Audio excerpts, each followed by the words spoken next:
Hi everyone, we are Elisa and Jason with EECC Travels, and we are here with our last Q&A for this month.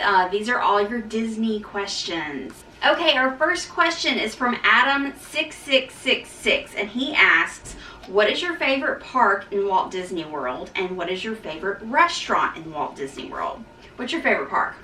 I would have to say Epcot. And I'll agree with that. I think traditionally you think of Magic Kingdom, but we as a family really enjoy Epcot, the culture and Around World Showcase, and we like going to try all the different food booths at the festivals. I think it's changed over time. I think, you know, if you've never been to Disney before, well, for most people, Magic Kingdom is their favorite park just because it's that moment of impact when they see the castle, and it's quite overwhelming to people that have never been before. So, you know, it kind of started out like that for me as well, but then just it progressed into us liking Epcot better. Yeah, just the more time we've spent at Disney and World. The older that the boys got, and they started appreciating things, you know, differently. So. All right, second part of the question is, what is your favorite restaurant in Walt Disney World? Oh, I like Tokyo Dining for sure. That's what we had the last time we went. And I'm on a sushi kick. Yep. Ethan's got me into sushi, and we tried some all kind of different arrays of sushis, and it was really good food. It was. If you're on the dining plan, you get 2 sushi rolls per person, which is way more food than you can eat. So we tried so many different, because there's 5 of us, so we tried so many different things. Be careful with the sake, because there's a steep staircase that goes down after. That is true. That could be very dangerous. Yeah, you're not going to live through that one. Another restaurant that we really like is T-Rex over at Disney Springs. That's kind of been a go-to for our family. Our kids love dinosaurs growing up, and the food's really good there too. Yeah. Especially the chocolate extinction dessert. Chocolate extinction was good, yeah. And that's it, you know. Yes. Talk about impact. They bring it out and it's steam, looks like a volcano and all. It's really cool. Yeah. And probably some of the best chocolate cake I've ever had. Yeah. Really good. Yeah. She loves her sweets. Yep. Okay, what you got next? Okay, this next question is from Angela. Why is planning a Disney vacation so expensive? Been looking into taking my grandson, but holy price tag, Batman. Yeah, girl, it's expensive, but the memories you make are priceless. Yeah, and there are some ways you can cut back on that cost. Going off season, meaning not during summer, not during any breaks the kids are in school, which means if you want to save money and take kids, you're going to have to pull them out of school, and that's a big controversy. It's to each their own. But if you're trying to save money, that is a way to do it. Also, stay at a value resort or even off-site instead of one of the deluxe resorts. There are ways to save money. If you can go when you can get the free dining plan, that's how we do it. We always go in September or in the fall when free dining is offered for a family of 5. That is the biggest bang for our buck. That's right. In planning Disney. So definitely take your time, do as much research as you can, find the best deals. It can be some grueling work, but if you put the time in, you'll get the best deal. Yeah, and it's such an amazing trip, and Disney is what you make out of it. So if you plan it out, you know what you want to do, and you do what you want to do, it's a fantastic experience. And ask lots of questions. Yep. Okay. All right, next up, London Explorer. This is Joanne. She has several questions. Number 1, when is your next trip to Disney? We don't know. We don't have one on the books at the moment, just because we got so much going on in our personal life right now with Ethan being gone, joining the Marines, and we're gonna let the dust settle with all that, and then we're gonna look into possibly booking something with Disney pretty soon. Something in 2019. We don't know when. We don't know where we're going to stay or anything, but next year we'll definitely be back. Yeah. Okay, she also asked question 2. Would you ever consider a meetup? Love to meet you guys. I think meetups are kind of hard to do because you normally plan so much at Disney. Carving out time is very difficult. I think it's more of a, hey, if you run into somebody, you know, if you see us, stop us, say hi to us. Probably not a schedule. If you see us in the park, yell at us, hey Jason, Elisa, EECC Travels, we will love to sit down and visit with you for, you know, we would love to do that. Always, if you see us, say something, say hello, because we love seeing our friends and our fans out there in YouTube land. And so always say something. We have had some run-ins in the past where these people have seen us, but they didn't ever say anything, and then we get a comment, you know, a couple of weeks later, like, hey, we saw you, but we didn't want to run up and say anything. We're like, you know, always say something, say hello, you know. We're all just people. Yeah. You know? And we have actually met and talked to people in the parks, and then you can put a name with a face, and then you really kind of get to know each other that way. So definitely say hi to us if you see us. Yeah, and you know, we may start doing meetups on down the road, but for now, if you see us, just come say hello. Absolutely.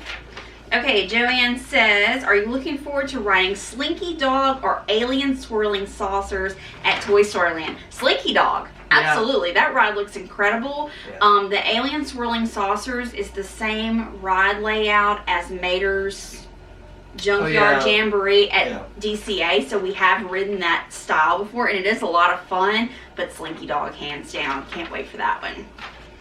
Okay, question 4. If you could live at the showcases at Epcot, what country would you choose? I'm gonna let you go first on this one. Probably Germany, just because of the beer. I knew you were gonna say that. And the sausage. And the sausage. I would say the UK. I just love everything about Britain, and that's the first place I want to visit when she we went go on to Europe. Ancestry.com and she traced my family back to the UK. That's right. So we got to bring him home. That's where we come from, folks. So yeah, I would absolutely love to live there. Yeah. Okay, last question. Do you prefer Sci-Fi Diner or Mama Melrose?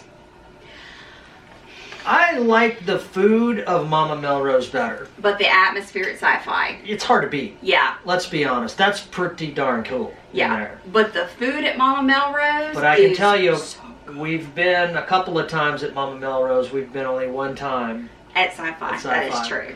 So I guess actions speak louder than words on that one. So I'm going to have to go with Mama Melrose. Yep. Their food is just so good there. Okay. Okay, you're up. This next question is from Shay Bryant. Question, Disney World. I know you can't see everything at Disney in one trip, but how many days is enough to see the most of all the parks? We went once on our Disney Cruise Line that stopped for one day at the parks, and it was bananas and wore us out, and we didn't see much. Yep, I know exactly what you're saying. I have also mobility issues and was wondering if you can pre-register or book a motorized scooter at the parks. I'm sorry, I think I need glasses. I can barely see. But go ahead. Okay, the easy part of that question is the scooters. Yes, you can. You can, Disney has their own scooters, and you can get them from a third party. And I think that's a pretty good bit cheaper to get them from a third party, and they will deliver them to your resort, and then you can have it for the entire time of your trip. We've seen them every time we go, and they'll have the ads on the back of the rental company that they're from. So that, definitely look into third parties on that. Okay. Also, I'm going to say, well, go ahead. I was going to say, you need at least 1 day per park. That, yeah, I mean, if you're really going to do Disney right, you need a day per park. Minimum.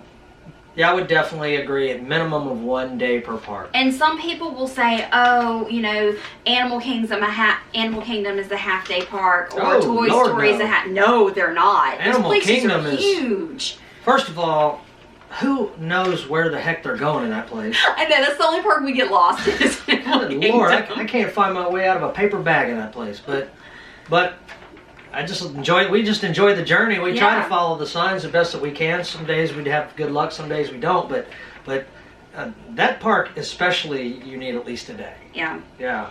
And yeah, if you're going for rides only, you can say, oh, well, this park only has this many rides, or this park only has that many rides. You can't go by that, because Disney is about more than rides. It's experiences. It's shows. Oh my God. Don't miss the shows. At Hollywood Studios, you need to go to the Indiana Jones show. You need to go to the Beauty and the Beast show. The Little Mermaid show is good too, and they still have the Disney Junior if you've got little kids. Yeah. So don't miss the shows. And if you like to walk into all the shops and see all the different, you know, bakeries and walk into the restaurants and see how they look. You want to you want to get a little taste of everything. So it really takes a whole day. Yeah, and if we're gonna be completely honest, you really need 2 days for Magic Kingdom and a day and a half or 2 days for Epcot if you want to do everything. So if you can spend a week, that's ideal.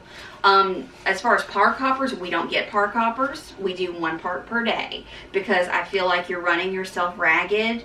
If you only have 3 days and you're gonna go to Disney, I'd say just cut a park out and only do 3 parks. That's my personal opinion, and I think our family just really, that's how it works for us. You know, if we were locals, you know, we'd get park hoppers and we would bounce all over to where we want to be at certain times. But if you're traveling from a long distance, you know, to me and to us, it makes the most sense to just spend the day at the park. Yeah, and if you only get 1 trip a year or 1 trip every other year, really just savor those parks. You know, say, I'm going to Animal Kingdom today and I'm going to immerse myself in Animal Kingdom. That's right, get the full experience, for sure. That's what we think anyways. That's what we think, and that's what we do. Okay, Stephanie C., what is your favorite Disney memory? What is your favorite Disney resort? Love watching your videos. My favorite Disney memory is actually at Disneyland. And that is the first night that we arrived in Disneyland.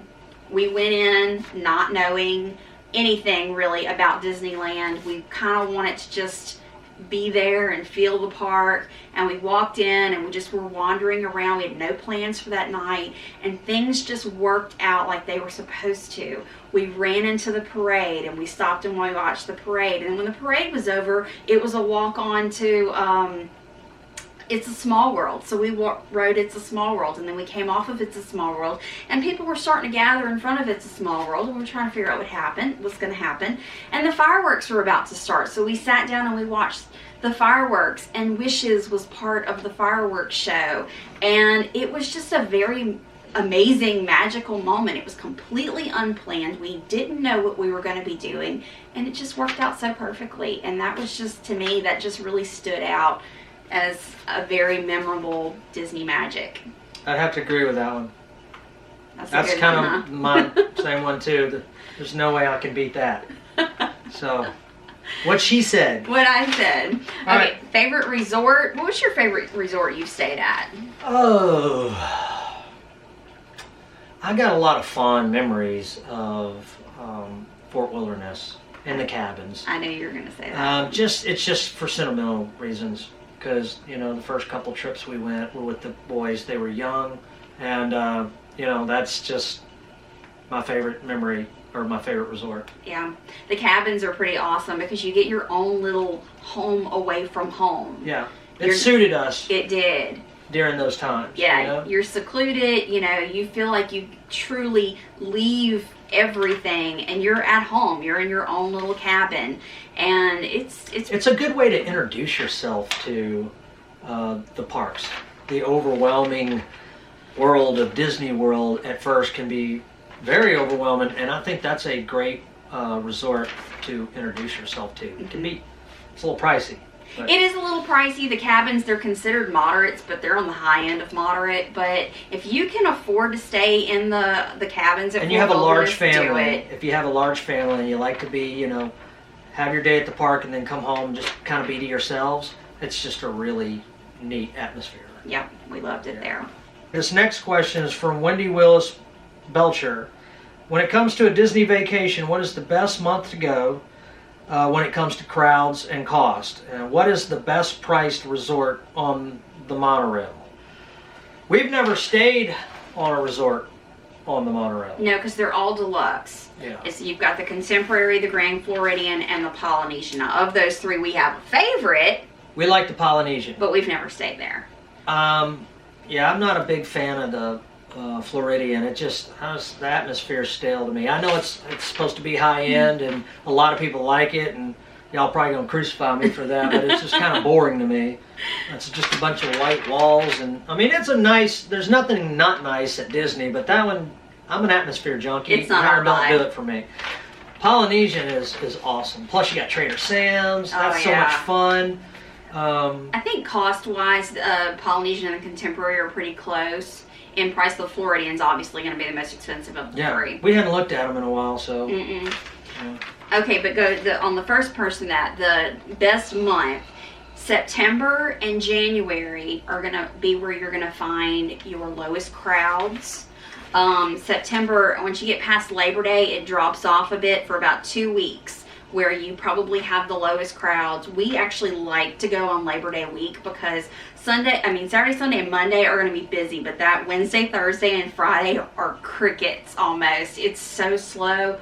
It's nice. It's hot, but it's nice there. No, you're in Florida. Yeah, it's always hot. It's going to be hot. Unless you go in January. Now, January, it's cold. It can be cold. But we had low crowds in January, but they're filling up January between the marathon weekends and adding the Festival of the Arts. So there are weekends in January after New Year's, obviously, not New Year's, where you're going to get some slow times there. Yeah. And lower crowds means less money as well. Get to the parks early. If you can do rope drop, do rope drop. Absolutely. You can knock out 2 or 3 rides pretty quick. We are strong believers in rope drop. And this with one no weights. Always got so early, but once we get there, he's like, yeah, I'm glad we did this. Yeah.